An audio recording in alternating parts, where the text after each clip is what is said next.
I'm not sure if you knew this, but nearly every single video that I have filmed for this channel and my previous channel, plus all of my client work, has been filmed on a Red cinema camera. I absolutely love my Red cinema cameras, and the KX might just be my favorite camera of all time. However, that doesn't mean that it's not without its faults. If you compare this camera to today's mirrorless cameras, it does fall short in a few ways. The boot up time is pretty long, you've got to black shade it, and there are a few other quirks. So I thought in today's video, I would provide you with a ton of value by sharing with you my top 5 ways of making the Red Komodo X even better.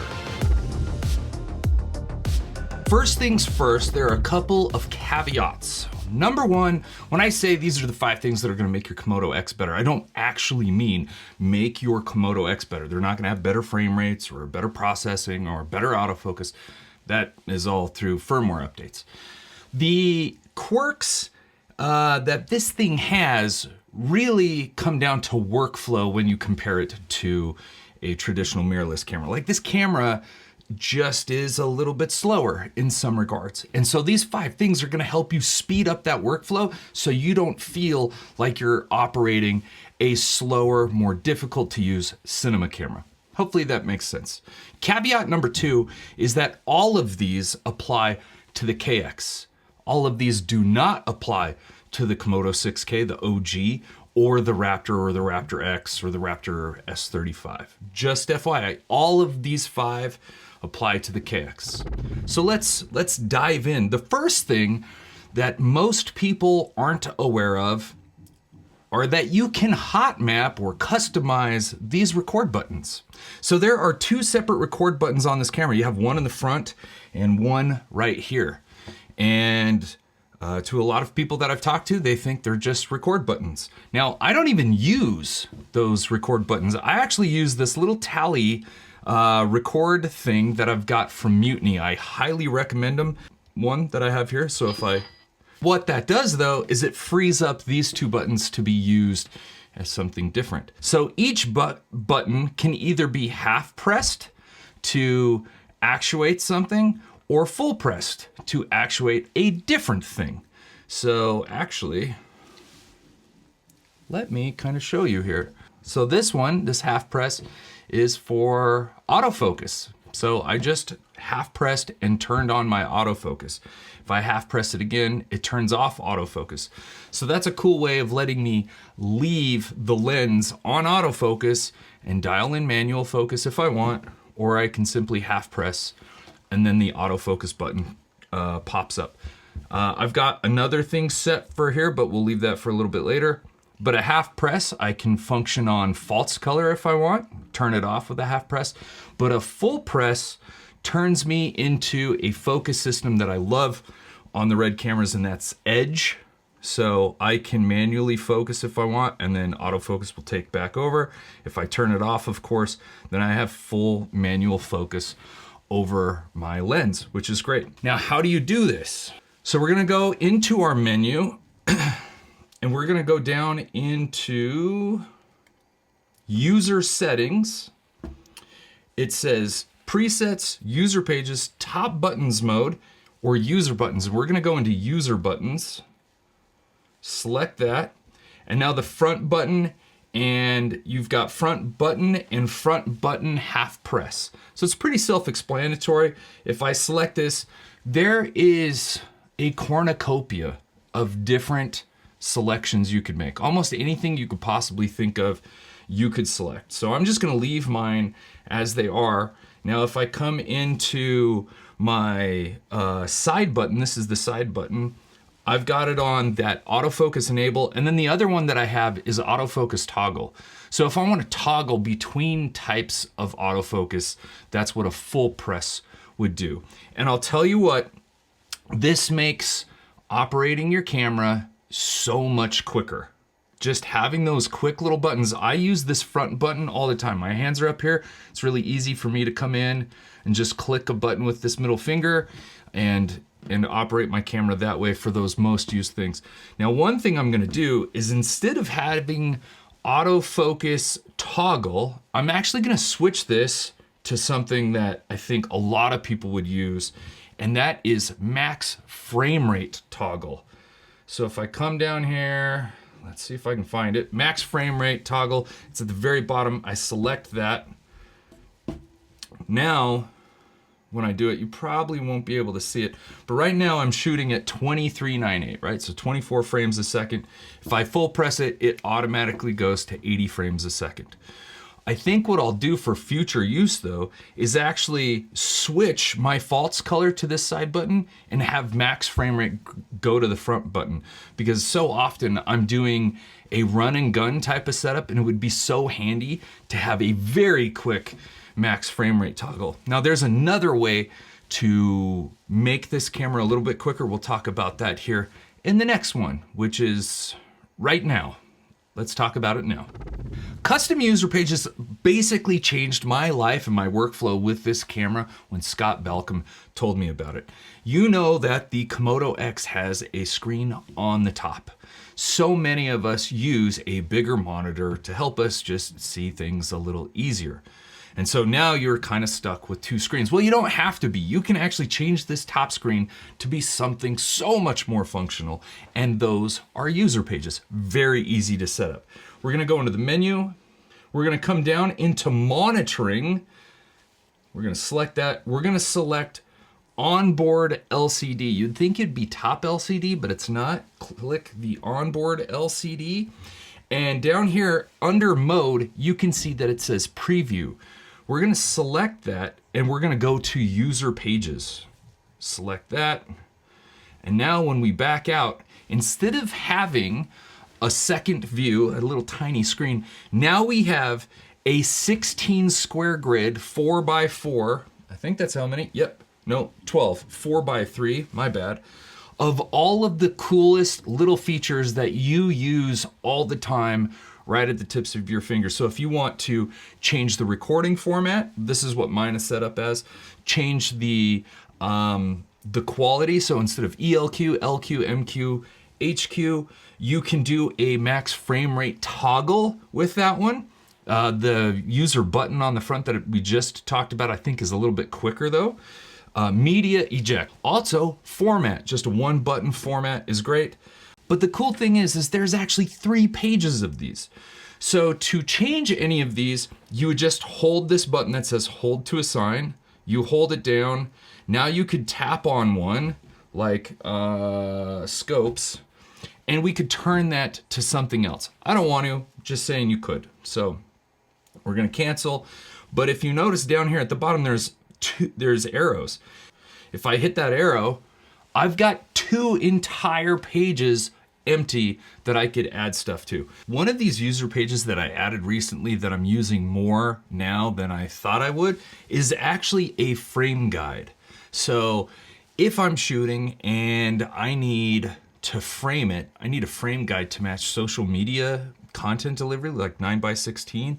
Instead of having to go into the menu, I can just hit this frame guide 1 toggle that I've enabled, and 9x16 pops right up on the camera. Very handy.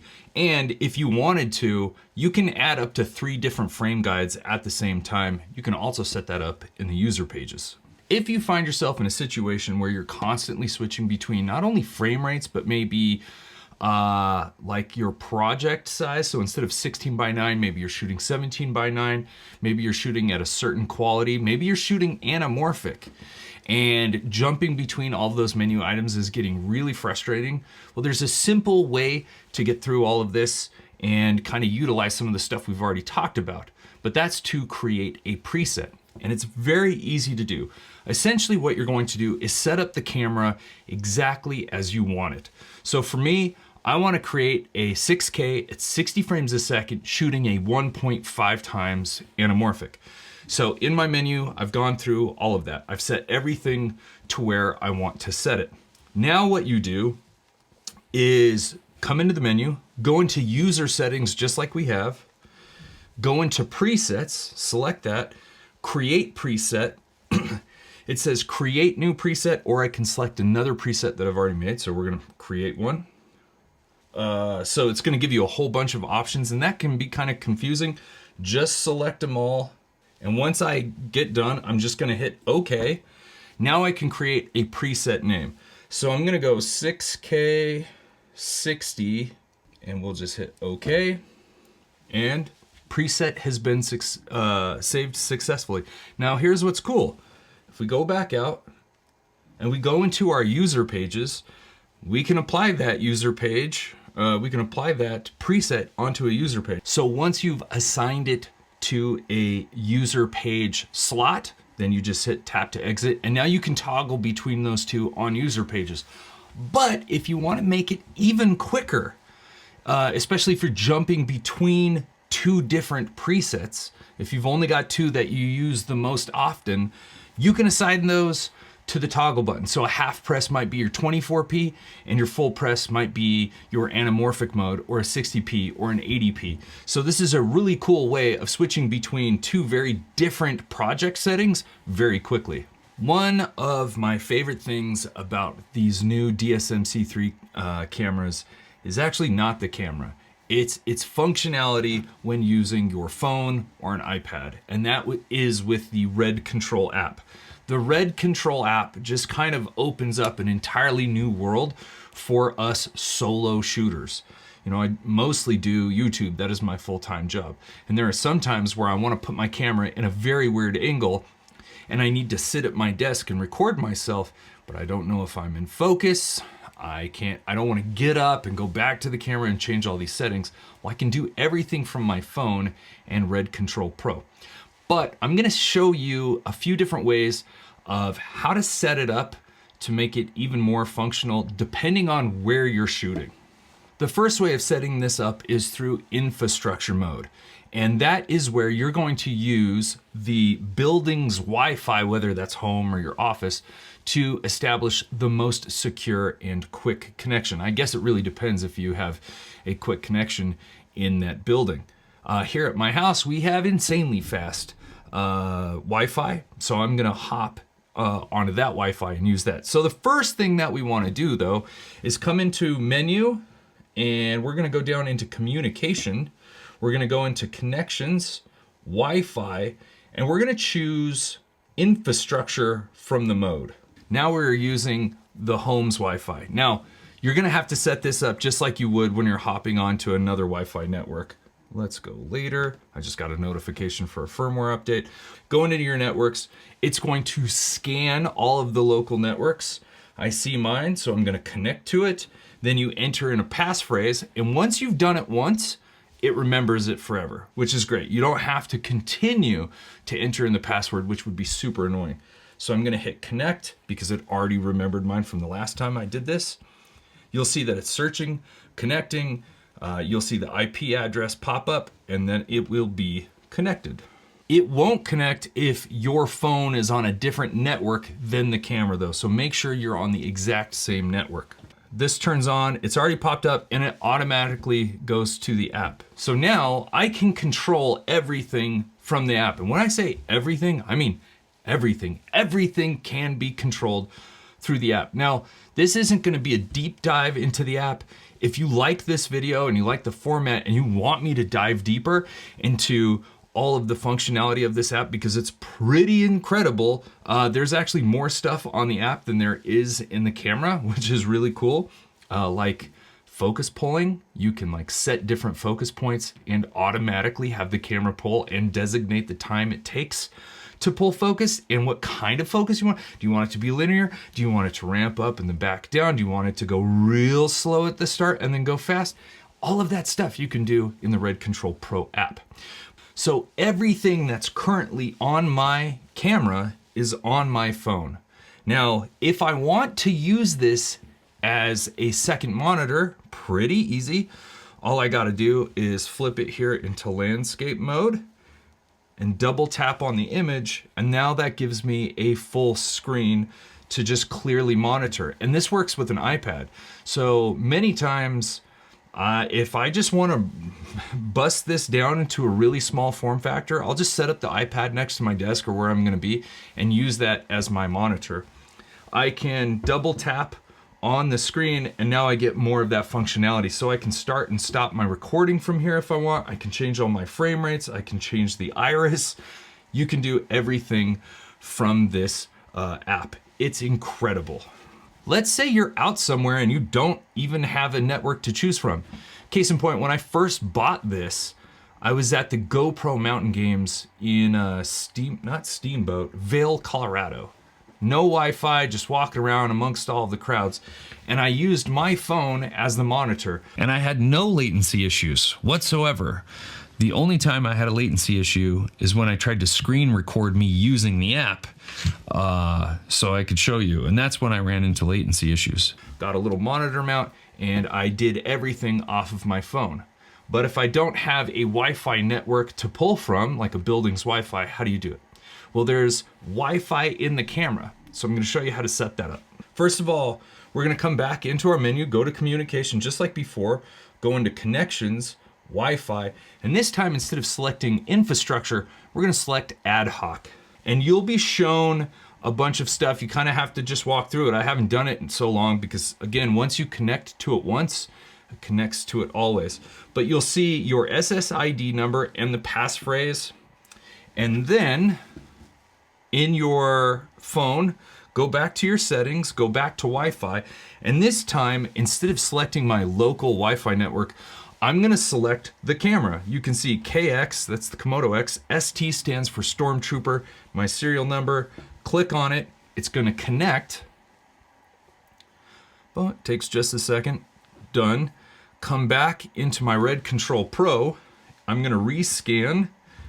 It pulls it up now, bam. Now compared to infrastructure mode, the latency is a little bit worse, but it's ever so slight. And this is an awesome way if you're out, like whenever I do those big travel videos, like when I'm gone to Hanksville and I'm trying to film myself, yes, I can use autofocus in some instances, but sometimes I can't be close enough to my camera to like really interact with it. I put it in Ad-hoc, set it up where I want, especially if I've like put this on a camera rig on top of my car and I want to film me through the windshield. Well, this is how I do it. I set up Ad-hoc, put it on there, and then I can see myself. I can pull focus, turn autofocus on if I want, turn it off, start and stop the recording all from here. ISO, white balance, everything can be done from this. So Ad-hoc is a great way of controlling your camera when you can't be next to it and you're out somewhere where Wi-Fi isn't available from the building that you're in. When the Komodo OG came out, they created a peripheral that you could buy called the Komodo Link Adapter. And essentially, it was a way to give you USB-C so you could plug USB-C into your phone, into the camera, and take the feed off of the camera and plug it into your phone. Well, with the KX, not a lot of people know this, but it's built into the camera. Right here in the back, there's a USB-C slot, and we can use it to create a very quick, almost zero latency connection between the camera and the phone. Check it out. Plug that in there. I'm sure you have to have a certain type of cable. Just so you know, this is a Thunderbolt 4 cable that also delivers 100 watts of power. So I'm gonna plug that in there. Camera now, or my phone now asks me, do you want to trust this computer? I hit trust, I put in my passcode. I'm gonna exit out of this. So I can actually turn the Wi-Fi off. And if I go into my Red Control Pro app, so now I'm getting like a zero latency image that goes right onto my phone. I could hook it up and use this as a monitor and not use any Wi-Fi at all. And it's insanely reliable. So now we're using the connection straight from the camera into the phone. This is an awesome way of having a monitor without having a huge monitor and without needing Wi-Fi. Well, there you go. Those are my top 5 ways of making the KX better. And honestly, there are several other things that we could deep dive into, especially like creating presets and doing all the focus pulling and iris pulls off of the Red Control Pro app. But I just wanted to give you this one first. If you liked the video, make sure you hit the like button. Consider subscribing for more videos like this. But please, down in the comments, let me know, is this something you really enjoyed and you want me to deep dive into the Red Control Pro menu or anything else about the KX? I would love to do it. Like I said, I don't really feel like I could do a review of this camera justice. So many other great reviews are out there, but this is my way to help you add value to your KX experience. Anyway, thanks for watching. I really appreciate it. I'll catch you on the next one. Peace.